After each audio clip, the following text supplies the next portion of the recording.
It's 27-19. That is, I think, the second or third consecutive 3-point shot that's been knocked down by Nebraska here as we roll. So I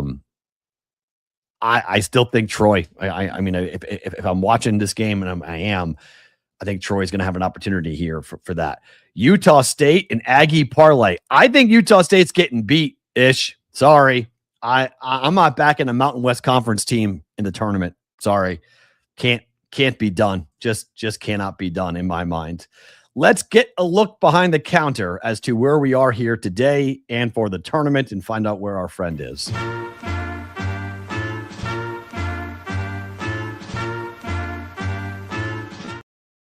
Where in the world is our guy Adam Bjorn joining us here on the Bostonian versus the Book? How are you, my friend? What's going on?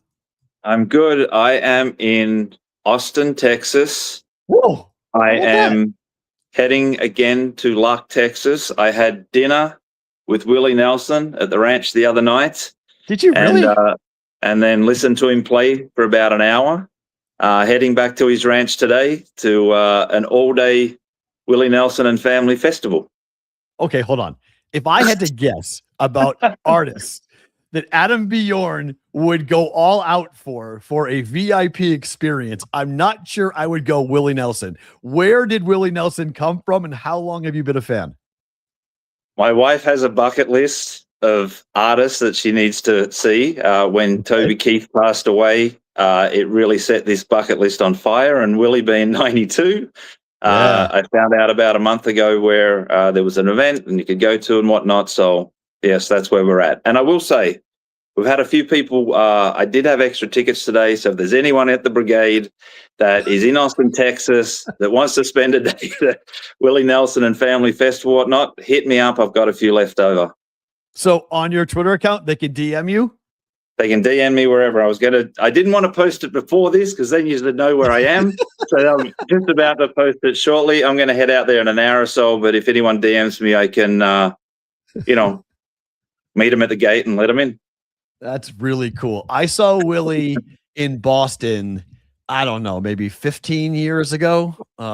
Casey Musgraves was opening up for him. So I was a fan of hers. And so I went and saw her and saw Willie. And it was just one of those like iconic, kind of like a bucket list thing. Like you got to see Willie Nelson once. Like if you like music, you got to see how was the food? Was it a good dinner? Yeah, dinner was great. Best cabbage I've ever had, course one. Like seriously, I couldn't believe it. I ate cabbage. It was great. Few mushroom things, it was good, and then a Wagyu steak at the end. But all in all, it was a good atmosphere. I did have one of Willie's remedies, one drink with THC in it. It definitely has a little buzz in it. So yeah, it was an interesting evening, but it ended up a great night and literally played for an hour at the end of the night to sign it off. That's tremendous. 92 years of age. Yeah, the THC drinks are kind of interesting. I'll admit them. I've had a couple of them myself. A couple of friends of mine do not drink alcohol, and so they like to go out and partake in drinking, but they don't want to drink alcohol, so they drink THC drinks. And I've had a couple of them. They have a bigger kick than you would think. They're kind of like, oh, okay, very much so. Yes. At the end of the night, you're like, okay, I'm definitely feeling this. This is a different type of experience.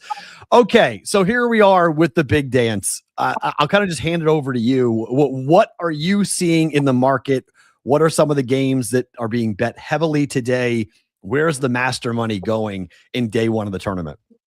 Yeah, so I'll give you a little bit of insight in the future markets as well. Michigan State at around 45s to 50s is getting heavy master action. Purdue, prices that I don't see now, but between 20 and 30s, they were getting hit pretty well. St. John's at 40s was getting some. And then Iowa, BYU at like 300s were getting some tickles as well. But obviously we have the positions from previously with Michigan and some of those that we're still standing. But since the new market got opened up post-draw with all the teams that are listed in there, those are where they're ultimately standing out. For today's games, obviously the live games have got some action flying at the moment, but the heavy bet games, one definitely that I didn't know on Monday where High Point was. I did find out the Wisconsin High Point is definitely some big volume. About 60% of the money on Wisconsin, 62% of the master money on them as well. But that's a big bet game today. The biggest bet game today is South Florida, Louisville, which is actually almost sort of potentially into a data play game. Ton of volume. We're looking at about 70% on South Florida and about 58% of the master money there on Louisville. So how do you do when there's a serious injury? Because Louisville's best player is not playing today. So that's why all the numbers, that's why everyone's hammering and coming in. When you have a data play, how does a major injury come into to factor in? Because that's why everybody's on South Florida. Everyone's fading Louisville because of Markel Brown being out. Yeah, and that's when you sort of look at it. It opened 6. It's down to 4 now. If I dive into sort of, where the money is overall, there is a lot of the master money that I'll go into and sort of, once it touched 4, that's when they started showing up. So on the reg side, there was a lot of it at 6, 5.5, bit of 5, and some master money as well. But there's a lot of 4.5 recreational money. Yet at the -4 is when you start to get some of the buyback from, players that know what they're doing and obviously feel like it's moved enough potentially to overcome that. And, they're looking to be on the other side. Are you guys seeing, because this has been the big talking point for the last couple of years in the first round of the NCAA tournament, first game unders have been somewhat profitable, depending on the number you're playing. It's about 55% over the last 3 years. If you take out the really low ones at 128, it's about 63% of the time first game round 1 unders. Are you seeing a lot of action on totals today, or is it a lot of recreation money coming in on the first game unders? Yeah, and you would think that that's generally baked in after so many years of talking about it. But a game like Gonzaga, Kennesaw, 100% of the rec money is on the under, 100% of the master money. Arkansas, Hawaii, looking at 90% under, 84% of the master money on the under. Idaho, Houston's another one that's heavily bet on the under. North Carolina, Virginia Commonwealth is another one. So if I totaled up all the money on all today's games, I think it'd be around 75, 80% of the money is on the under. And on the master chart, somewhat the same way, but you've got like TCU, Ohio State, which is live, fairly well balanced both ways. And then Troy, Nebraska as well, where it started slightly under pregame, but a lot of the live money has been on the over from the Masters. It's funny because the Houston game, which obviously Houston is a dead under team, the way they play defensively, but their numbers go into a trend that was uncovered 2 days ago, where since 2021, if a team is favored by 15 or more points and the total is between 130.5 and 137.5, 11-0 to the over there. So Duke Siena factors into that trend, and Houston as well factors into that trend. So I've been telling everybody, like, you got to be careful with this, like, Houston automatic under situation, because there are some, this is a very low total we're talking about with these teams, and in the low 130s from a total perspective. So what about Duke and Siena? Anybody taking the over in that game? Yeah, so that one's looking at about 68% of the over, 80% of the master money's on the over. Currently sitting at around 137. Bunch of this. So there's some at 135, 135.5 on the over there, and 136.5 they took as well. Interesting. Are you guys, I know we talked about Michigan before, so I know Michigan's a bad result, but for the other number 1 seeds, do you have any big red numbers for either Arizona, Duke, for Florida, or is it all just Michigan is a bad result? Generally, it was Michigan. Florida is sort of a break square. Duke looks like they'd sort of kept them fairly low all the way through, and Arizona as well. There was a bit of action at one point, but it's looks like they've been kept fairly safe. I was actually looking at Arizona, but potentially to do something where, sign up today or something, and I'll give 6-1 or something like that. So a few things in the work. I might wait till they get through this weekend. Hopefully they get through this weekend. And do something. But we have plenty of liquidity and room to move on Arizona. And again, being based there, I think there's some fun we could have it as we're going through this tournament. Oh, nice. Okay, so we'll watch for that for you folks who are in Arizona to have a chance to jump in on that. For tomorrow, anything that's significant that's jumping off the screen to you for the games that will take place? I know it's 16 today, 16 tomorrow, so it's a bit of a fire hose, but anything tomorrow that really stands out? Purdue, Queens NC, all one-way action, master and rec. So I know it was a few years ago, Purdue got taken down early on, and there was some big bets on that one. So, Yeah. anyone laying the sort of 8,000, 9,000, it'd be nice to see them get rolled on that one. Northern Iowa, St. John's is getting a lot of action. Northern Iowa is heavy on that side, especially from the Masters as well. About 70% of the money in Northern Iowa. Any money line on Northern Iowa? Or is it all just taking the points? Because 10.5, I believe. 10. Yeah, it's actually it's not as unbalanced as it would be for a money line like that. So we're only looking at about 64% of the money is on the favorite there, and about 66% of the master money. So there is some action coming in on the money line there for Northern Iowa. It makes perfect sense because one, Ben Jacobson is a tremendous coach for Northern Iowa, and I was there when Northern Iowa beat Kansas in Oklahoma City all those years ago with Ali Farouk-Manesh's shot. But watching that total and how low it's getting, you're talking about a double-digit spread with one of the lowest totals on the board. If Northern Iowa is going to cover that 10, they're going to be in the game with a chance to win it. So it's not a horrible idea to go ahead and throw a money line play down.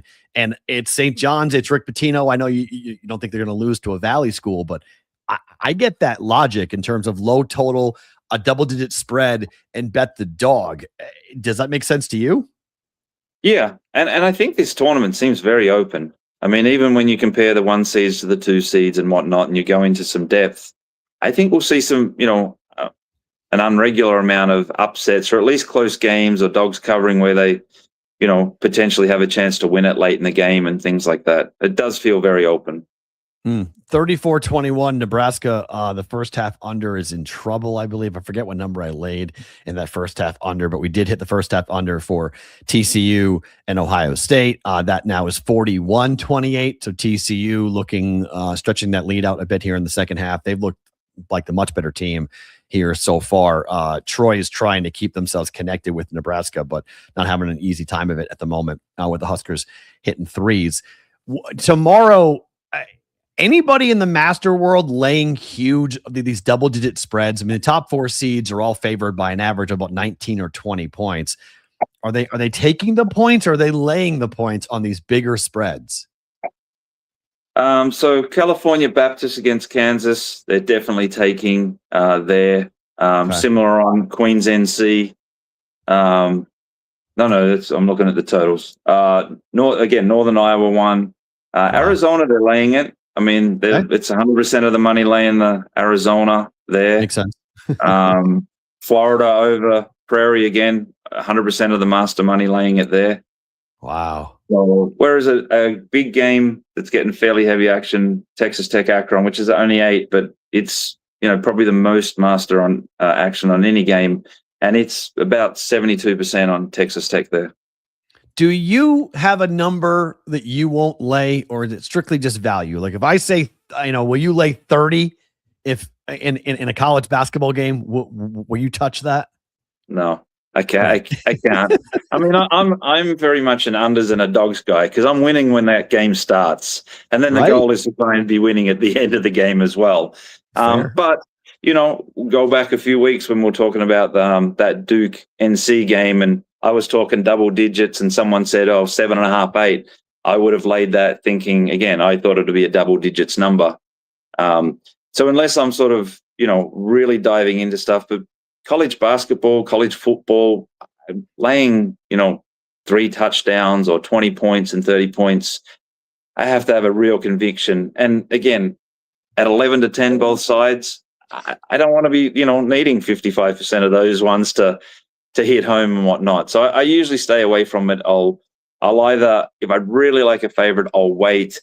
And if the game is, staying close or that number's coming down early on, and sometimes it just takes, the dog going up 4-0 and suddenly the market just overreacts and then you can get on in that spot. But yeah, before ball is tipped or tossed or anything of that nature, I find it hard falling into those kind of numbers.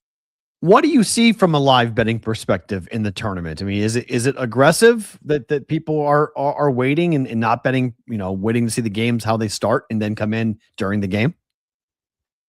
I mean, if I look at this game, these two games going on right now, yeah, like majority of it is actually live action, even to this point and where they are in the games.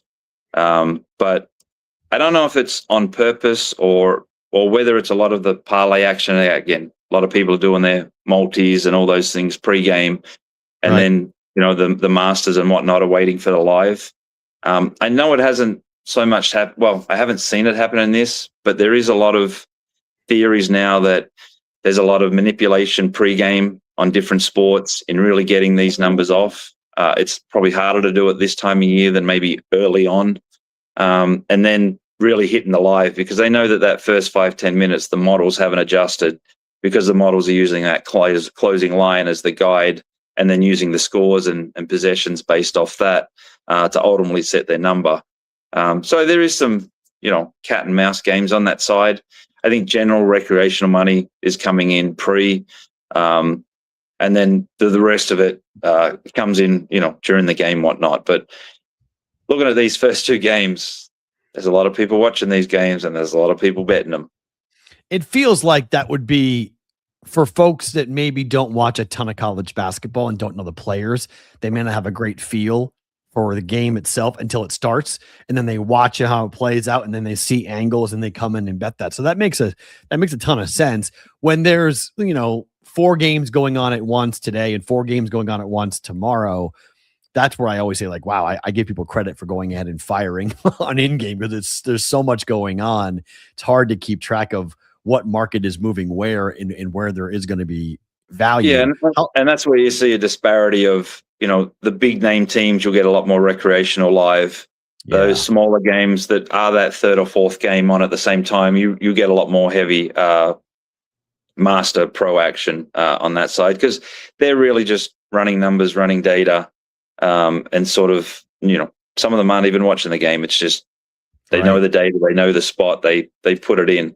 Whereas the recreational players are more likely to watch, higher seeds, bigger teams, before they sort of pulling the trigger on the live stuff. Let me ask you one NBA question before I let you go, because there's big news today with the Pistons, and Cade Cunningham has a collapsed lung and he is going to be out. From an Eastern Conference perspective, do you have any big liability on either the Knicks or the Celtics? Because it feels like the Pistons, their season may have just been upended by losing Cade Cunningham for what could be up to 8 to 10 games or more for that. Do you have any big liability on Boston or New York? On the Eastern Conference, from memory, I think our biggest exposure was Cleveland. Okay. And then a little bit on Miami. Detroit. No, Detroit are actually really big winners. Boston Celtics are small losers. Okay. But yeah, Cleveland pretty much from the outset and before the season was the big exposure on the East. Okay. Interesting stuff to watch that. 41-25. So we go to a 66. I don't know what number. I have to go look and see what number. I think that went over in the first half for Nebraska and Troy, but a big lead for the Huskers here. Hit a bunch of threes, which was the danger, the worry here. It's 41-30. TCU currently leading over Ohio State coming up for that. So, all right, before I let you go, today, if you want to be on the book side, who's the book side? Who do you guys need? Well, we need Louisville. That's for sure. Needing Ohio State to cover in that one. Texas A&M, and that's standing out now as a data play. A&M there, it's looking at 68% on St. Mary's, and let's go. I'm on about A&M. 87% of the master money's on A&M. So that's our big game right there. And then the other one is Arkansas against Hawaii. Looks like the other big game right now. So you need Hawaii? Need Arkansas. Need Arkansas laying the points. So there you go. Oh, Okay. If you want to jump on a big favorite, how about that? All right, go on that. Hey, listen, have a blast at Willie Nelson tonight. That's going to be super fun. Austin's one of the best food cities in America. So have a blast with that. What a cool experience. And if you guys are in Austin and you want to tag along with Adam at Adam Bjorn on X, go ahead and send him a DM. Thanks for jumping on, my friend. We'll talk next week. All right. Cheers. Thanks, Matt. Adam Bjorn in Austin, Texas, joining us here on the Bostonian versus the Book. Great to get him on the program. Always fun talking with him. How about Willie Nelson? You had told me, I love that segment. I can't tell you how much I love that segment because every time we talk to Adam, it's amazing. We get a story that is incredible. The guy's life is amazing. Now I need to pull up what number I laid. Hold on. I got to figure out which the first half bet for, because that's going to drive me nuts. I'm not going to be able to focus until I figure out if am I 1-1 or am I 2-0 on my first half? What? Hold on. Let me sign it. Come on, sign it. There we go. What happened? What did we do? What did we get? 64.5. What did it fell 64? Is that true? Ish? Is that true? It fell 64. I took under 64.5. So I cashed out on the hook. How about that? Okay. So then I took first half under. Look at that. 2-0 on the day. I'm off to a good start. First half unders, 2-0 so far here. And then the last under that I've got, I'm on the first half under for Louisville. It's 76 for South Florida in Louisville. 76 to jump in on that. If you want to trail that first half under, I bet 3 of them. I bet 3 first half unders. So that's tremendous. I had 64.5. Look at that. Me and you lights out. We went 2-0 on the first half under. Let's go. So Huskers come through for me on that. Same thing with the Ohio State. By the way, do you see the numbers? Oh, it fell 66. You guys lied to me. Oh, you lied to me. So I missed it. Ish, do math, dude. Come on. 1-1 then. So I missed that bet. It hadn't graded yet in my app. So I was going off of that. And then going off of what you guys said that it fell 60 when I was talking to Adam. It fell 64. So my gosh. Come on, bros. What's up with that? I was all excited. That stinks. Oh well. So 1-1. Nebraska goes over 66. Man, it was a 3 that got hit late that put that thing to go over, huh? That's too bad. All right.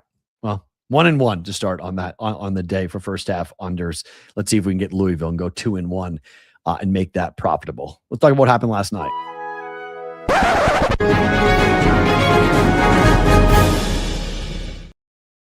Okay, what happened last night? Miami of Ohio. How about that?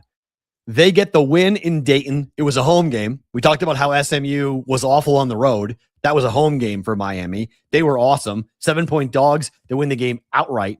Easily win the game outright. And they made some history. I mean, they were wild. They scored 80, 20 or more assists, made 15 or more threes, and had fewer than 5 turnovers. Nobody in the history of the NCAA tournament has ever done that. And the reward for Miami of Ohio is Tennessee and an 11-point number. Vols laying 11. Basically, the books are saying, we don't believe that Miami of Ohio can shoot like that again. They're not going to be playing in front of a home crowd, and that Tennessee's defense is going to be really, really difficult. I tend to agree. I don't think the Volunteers will have much of a problem stopping Miami's offense just because of the athlete.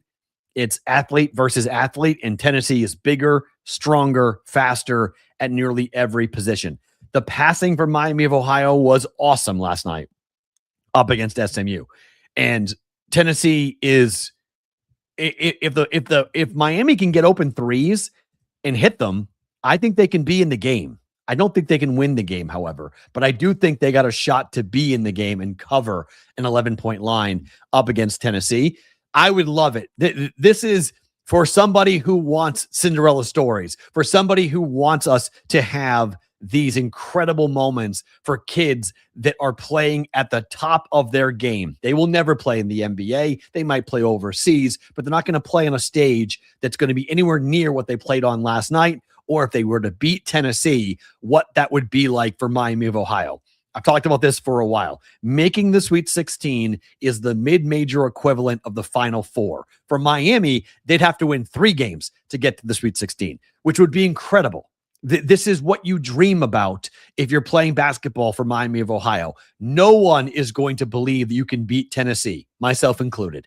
And I hope that they go out there and play the best brand of basketball. I hope that they go and hit every 3. I hope that they keep everybody who is neutral in that building is going to be pulling for Miami of Ohio. There will not be a neutral party. Either be a Red Hawk fan or a Red Hawk leaning fan, and then volunteer fans. Nobody's going in there neutral unless they've bet on Tennessee to cheer for the Vols. So that's going to be a difficult environment. The building can sway. I've seen it numerous times where you get, whether it be Dunk City with Florida Gulf Coast or whether it be another team that just captivates America's attention.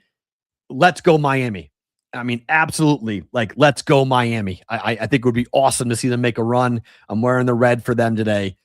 I would love to see Miami make a long run in the tournament, knock out Tennessee, just knock out multiple people. That would be awesome to see that happen. But 11-point number. They were 7-point dogs last night. Now they're 11-point dogs coming up tomorrow, taking on Tennessee and all that travel. Although it's not that bad because it's only an hour-long drive for them to go from their campus to Dayton. So that's not that big of a deal. But getting on a plane last night after the game, flying to go play Tennessee tomorrow, that's not easy. We mentioned it with Adam Bjorn. Cade Cunningham has a collapsed lung, and he is out for at least 2 weeks. This is a little bit different than when we saw an injury like that to TJ Watt of the Pittsburgh Steelers, because football is a start and stop sport. Now, yes, you're going to huff and puff when you make a long run or a long play, but you aren't running back and forth the same way cardiovascularly that NBA basketball players are. This, unfortunately, is a topic that I know more about than I want to because of what happened to my daughter. And at 6 months old, my daughter's lung collapsed. And my daughter, it's why whenever I have a chance to raise money for the Ronald McDonald House, she was in the ICU for 16 days. She was on a ventilator for 6 days, and it was horrible. I mean, her collapsed lung was due to a virus. So I wonder, is this, because there's not a lot of information as to what exactly is going on with Cade Cunningham and how this happened. TJ Watt had an injection that collapsed his lung. It was a trainer that did it. I don't know if that's going to be the story here for Cade Cunningham, but we do know the story is going to keep him off the court for at least 2 weeks, if not more. Boston already is right on the heels for the number 1 seed in the East for Detroit. And Boston is looking like last night, they looked awesome. I mean, the Celtics they keep on hitting different levels and different gears, and Tatum and Brown, they're alternating whose night is it to go and dominate. They're playing extremely well together defensively. The role players for Boston really doing a good job of fitting into where Joe Mazzulla wants them to. I mean, look at Cleveland, the Knicks, the Pistons. I don't see anybody beating Boston in the Eastern Conference playoffs. When they get to the Thunder, whole different story. Okay. The Thunder yesterday clinched a playoff berth, first team to do it. They're going to wind up with 65 wins. The Thunder is just absolutely bonkers. Really, really impressive to see what has happened here for the Thunder. And I don't know how anybody beats them in the playoffs, but we'll see. You guys tell me about an Ohio State run. I'll give you an update on that game here in just 1 second. Football wise, I don't believe this is true, but I'm going to put it up just because I like taunting people. According to some guy named Ricky Scoops, who according to my Philly people is an absolute nobody and has deleted his account on X since reporting this, that the Eagles and the Patriots have an agreement in place to trade A.J. Brown after June 1st, which would lessen the impact on dead money for Philadelphia. This could wind up being true. I just don't necessarily think that that's true. I just don't necessarily think that that's a real rumor that's out there. But if it is, that would be awesome for that. Oh, it leads down to 6. Okay. Thank you very much, Adam. Appreciate that update. That would be awesome. I mean, I would be all in on it. Like, let's go. I think that would be fun if that's what we wind up seeing. I don't think that's what we wind up seeing personally. I don't think that's going to happen, but it would be cool if that's what happened. But I don't think that's what's going to happen for AJ Brown getting traded. I think that's an interesting little look there. But according to Philly people, that guy does not know anything. But he is reporting, and then he also is deleting, unfortunately, his account. Let's jump down the rabbit hole and talk about NFL referees when we have a quick moment between these games, because it's right now the run for Ohio State cut the lead down to 6.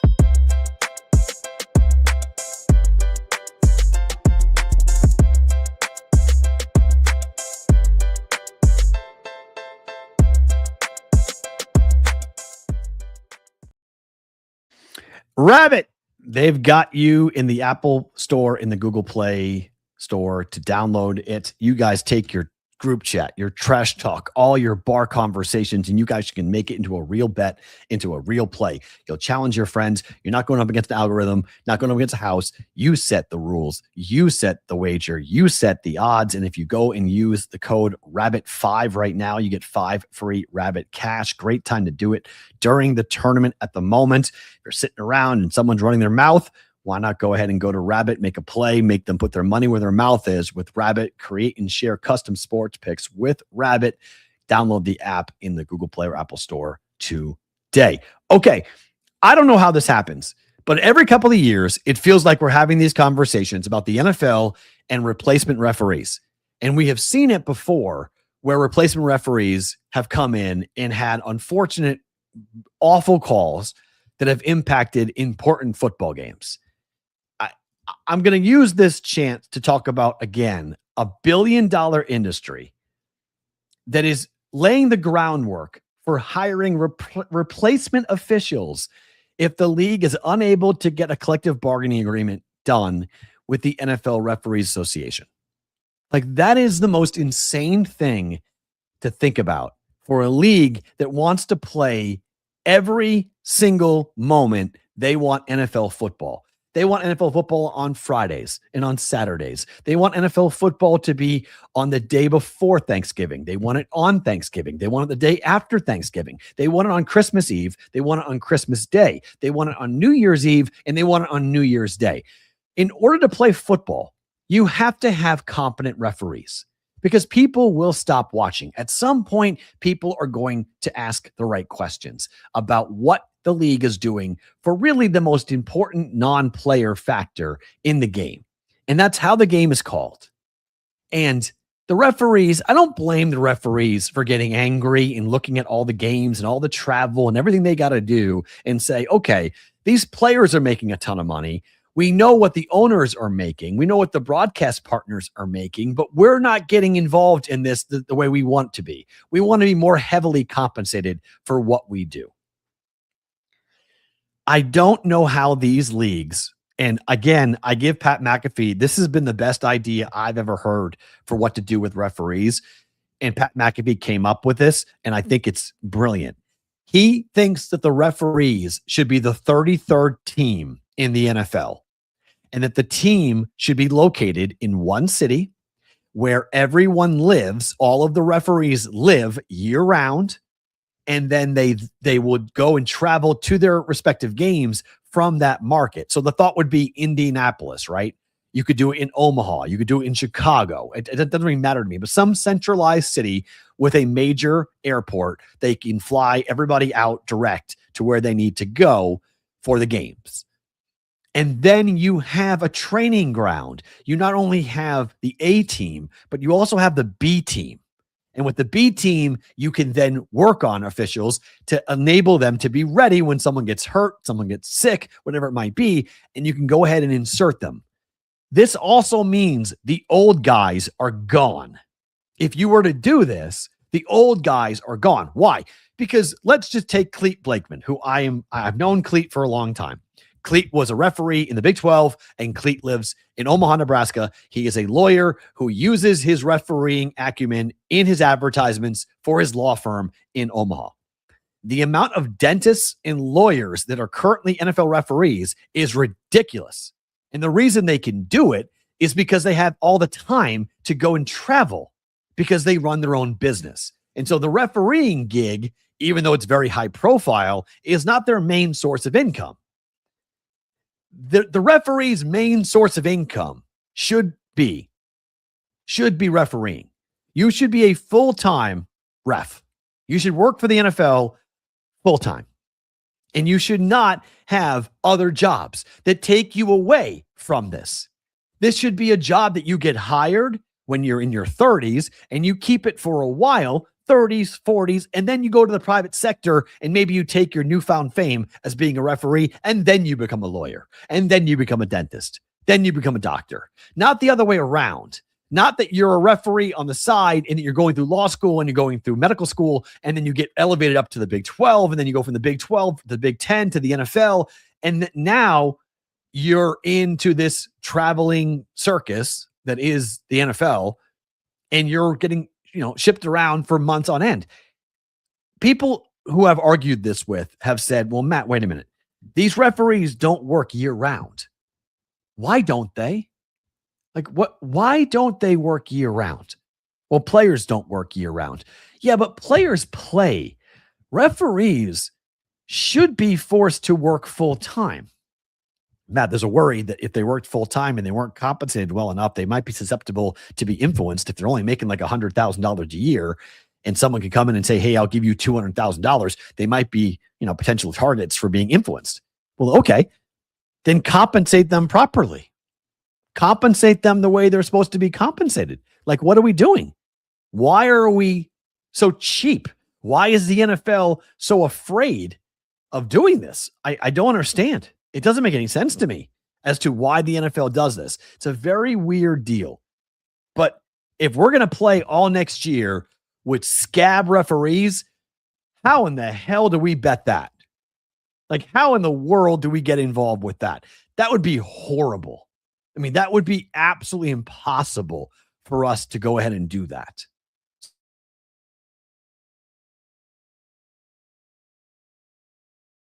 For the NFL coming up here in this in the very near future on this. If we have scab referees, oh boy, that is not good at all. 3-point shot for Ohio State, timeout TCU. That leads down to 2. Oh boy, 49-47. TCU in trouble. They were up by double digits at one point in that game, and the Buckeyes have come storming back. All of the momentum right now going with Ohio State. TCU with the timeout trying to stop this run, but Ohio State in the second half has been pouring it on, and they look like the more physical of basketball teams at the moment. TCU is a bit shell-shocked here. About 8 minutes to play. So you got 8:40 to go in the second half, 49-47. Somebody tell me the live total in that game. What's the live total for that? Because I'll be curious. We got 8 to play. We're getting close to 100. We probably expect somewhere in the neighborhood of like 30 more points in this game. This could be this could be an under to start. This might be an under. And if it goes under, it's really because the first half went under, because we've seen quite a bit of 3-point shots. Live is 131.5. Thank you. What was the closing number, Ish?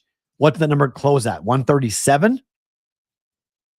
Yeah, so 131.5 is the live number for the Buckeyes and TCU, which I don't believe that was the closing number. That's at least a couple possessions lower than what the number closed at for the first game of the tournament. So tell me, put that in the chat if you guys can, to let me know what that number is, because I think it could be, we might be going 1-0 to the unders at the moment. It was 146.5. Oh my. Okay. So yep, there you go. First game under. So, okay. So the first game, barring overtime, that first game should go under. So unders will go 1-0 to start. Let's talk news of the industry. There was a big announcement that came down this morning.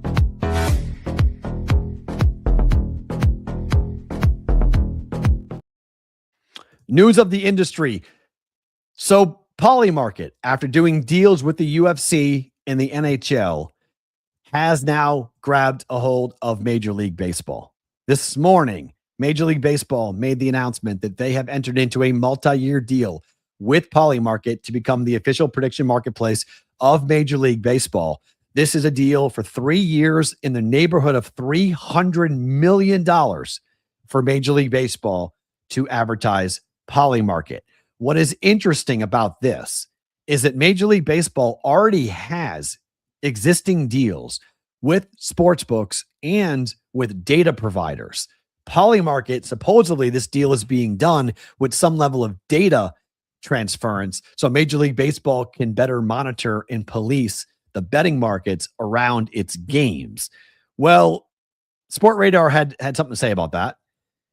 They put it out on X this morning as Major League Baseball's exclusive global data distributor and integrity partner. We look forward to playing an important role in this exciting and fast-growing market. Please see our statements, our full statements. Sports Radar said, as the exclusive global data distributor and integrity partner for Major League Baseball, we see a significant opportunity to monetize our products and services in prediction markets. Similar to our approach with online sports betting, our commercial agreements will be varied and structured to optimize value. Our arrangement with MLB reflects this approach, providing Polymarket with MLB data and the opportunity to provide our broad suite of products and services, as well as an ability to provide these to other participants in the prediction markets. Do you know why this deal was made? This deal was made for legitimacy. This was a legitimacy move here for Polymarket because they're trying to become too big to fail. They're trying to be so embedded into the sports world that you can't pull them out of the sports world. Well, DFS was once fully embedded into the sports world, and DFS is still part of it, but it's nowhere near what it once was. And so I do understand why Polymarket is doing what they're doing. I do understand what they're looking for, but this still comes down, in my mind, this still will come down to whether or not it's legal to take sports bets in the prediction marketplace very soon. It simply comes down to that. Do I think it's going to happen? Do I think the Supreme Court will rule on this? I do. Do I understand the strategy of Polymarket and Kalshi and these other bets and other places? Yes. Just get in bed as deeply as you possibly can. Get as much money as you possibly can get into the market. Get people utilizing, prediction markets in states like California, Texas, Florida. Try to find ways to, garner customers, and then go to war with states like Arizona, who obviously are pretty heavily invested in what's happening and do not like the prediction marketplace in their state when they're not getting tax revenue and they're not paying licensing fees and everything else. So from an MLB standpoint, I get what they're doing. It's a little bit on the dangerous side. If the NFL does it, I'll feel like, okay, they know something. But then I need the NFL to do it, to go involved with a Polymarket, a Kalshi. They have not done that, and they will be the last ones to do that. 3-pointer for Troy. They're now down 11, 41-30, with 17:30 to play in the second half. Troy making some noise here, cutting into the Husker lead as Nebraska's gone relatively quiet from the outside, which is pretty much what has to happen, and they bury a three as I'm talking to that. The top of the key three has been the number one weapon for the Huskers. Troy has not figured this out yet, that they need to go ahead and guard the top of the key three. And they have not done that here in this game, and it's why they're down by 14 points. If they can figure it out, they might actually get themselves into this game. But as of right now, defensively, Troy really not doing a good job of stopping that open top of the key jump shot from Nebraska, and they've been making them pay consistently here. Now up 14, 44-30. Another top of the key three gets missed here for Troy, but they knocked the ball out of bounds. So, they'll give it to the Husker. Wow, that was off of Troy. That's interesting. Ball will go to Troy. So 14-point lead with that number 11, 12, somewhere in that range, 44-30. Nebraska currently leading. If you guys are watching live, don't move, just the picks. I'll give you some more plays here for the evening time in this first day of the NCAA tournament. If you are watching on the replay on Sports Grid, thank you for being here. We appreciate you guys being a part of it, part of everything. We're back tomorrow, same time, 10 p.m. Pacific, 1 a.m. Eastern time for you guys live. Bonus time starts now.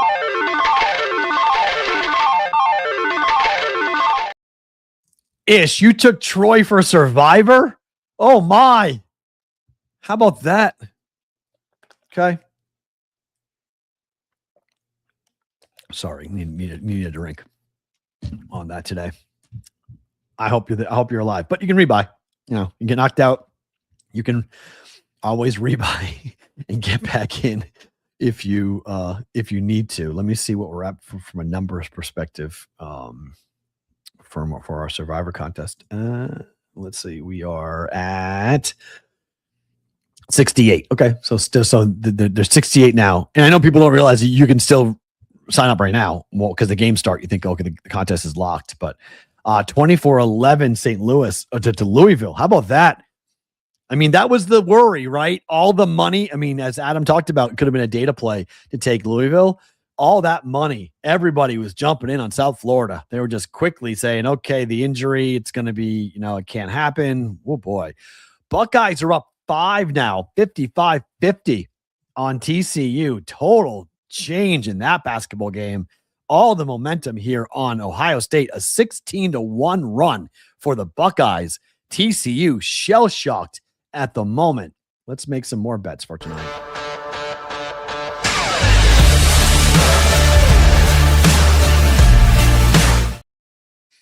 So as I talked about, Troy and Nebraska, that number closed at 13.5 here. They're within that margin. I like VCU here at plus 2.5 up against North Carolina. I'm on them. I got 3.5 for Texas A&M. You heard what Adam talked about with the Masters money coming in. It's 80% on Texas A&M. So a lot of pros are on the Aggies. So I'm on the Aggies. I'm on VCU. And that's a big bucket for the Horned Frogs there, 55-52. But I like VCU plus 2.5. I like A&M plus 3, but I got 3.5. But 3.5 for the game coming up here for today. Equally, I like BYU laying 2.5 against Texas. They have the best player maybe in the entire country. And I think BYU is making a run. I think this is when you have a player who has a chance to go and make a ton of money for himself. AJ can make a ton of money for himself if he puts BYU on his back and he just rolls, right? Like if he just goes and wins and scores 30 and 10 every night, which is possible for him. This is why BYU is paying this kid $7 million. He's from Boston. I'm in on BYU. Okay. If you're talking about a team I'm pulling for and I'm watching and I'm in on, and like, I want to see go deep in the tournament, let's go BYU. So I'm in on them today to beat Texas. I'm not very high on Texas at minus 2.5. And I'm bucking the trend big time today. I'm on the over for Duke and Siena. I'm on over 135.5. That number is now 136.5 for Duke and Siena. It falls into that Bet Labs trend we talked about yesterday about a total between 130.5 and 137.5 in a 15 or higher spread, that the over is 11-0 in the tournament since 2021. So heck of a take and a dunk for Ohio State. TCU is shell-shocked. They don't know what to do right now against the Buckeyes. This is a fired up team that leads to 4, and 1 dunk free throw coming to push this lead to 5 with 5:36 to play. I really thought TCU was going to be able to beat Ohio State, and I thought they would be able to give Duke a game just with Jamie Dixon's coaching ability. But at the moment, no. At the moment, it is all free throw missed, but it's still all Buckeyes here as a complete melt for TCU in the second half. So if you've taken TCU, I feel for you. You got to be pretty bummed out about what's going on at the moment. 44-32. That number closed at 13.5 for Troy against Nebraska. So Troy hanging around here. Huskers trying to win their first ever NCAA tournament game. Big bucket for the Horned Frogs there. 5 to play. Margin is 2. Ohio State 57, TCU 55 at the moment. So we'll see how it all goes. Took BYU in different survivor. Like it. I like it. Ian lights out. I like that a lot. Huskers with another 3. So this was the worry. Okay. If Troy was not going to guard the 3, or if they couldn't guard the 3, they could get shot right out of the gym by Nebraska. And the Huskers are getting open 3s and they're knocking them down. And Troy it's basically 2 for 3 here in terms of where we're seeing Troy's hitting 2s, Nebraska's hitting 3s, and thus the lead is 15 and climbing for the Huskers. Let's talk favorite thing about today.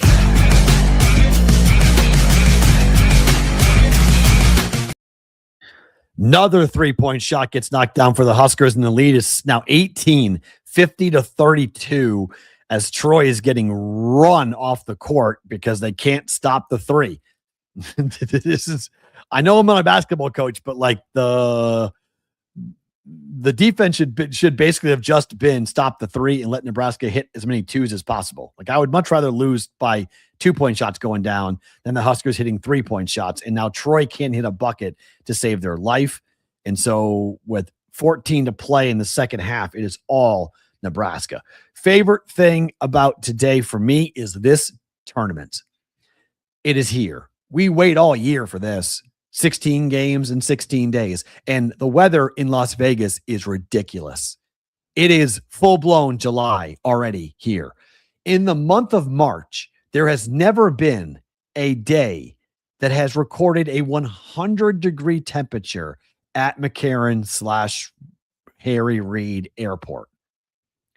Today, we're going to hit 95 or 96 degrees. Tomorrow, we're going to hit 98 degrees with the potential of having the first ever 100-degree day in the month of March. If we don't get it on Friday, we might get it on Saturday, being the hottest day on record in the month of March here in this city. There are so many people who have been a part of this event here in Vegas where it's been freezing and it hasn't been nice. If you are coming to this town today, tomorrow, Saturday, or Sunday, understand that you guys in the Midwest haven't seen the sun in a really long time. If you're from New England, you haven't seen heat in a really long time. And this is heat stroke, sunburn, and dehydration central for the next 4 days here. Hydrate, hydrate, hydrate. At every step, hydrate, because it's going to be a crazy 4 days here in Las Vegas, and the heat is going to be a big reason why. If you work at a day club or you like going to day clubs, it's going to be an epic day. Circus Swim is going to be ridiculous in Las Vegas. Absolutely, completely, and totally ridiculous with the heat. We have never seen this before in the month of March, but Vegas needs it because they need the dollars. And there are people all over the country that are saying, get on a plane. Let's get the hell out of sunny Detroit when it's 40 degrees. Let's go to Vegas. Let's go watch the tournament, and let's go hang out at Circus Swim or a day club and watch basketball all day, because it's going to be 95 degrees today, tomorrow, and Saturday. Favorite thing about today, welcome to March Madness, literally. My thanks to Adam Bjorn for coming on in from Austin, Texas, and Betcris Arizona for being the title sponsor of this program. We are back tomorrow, another day of breaking down the brackets. Good luck for your games today.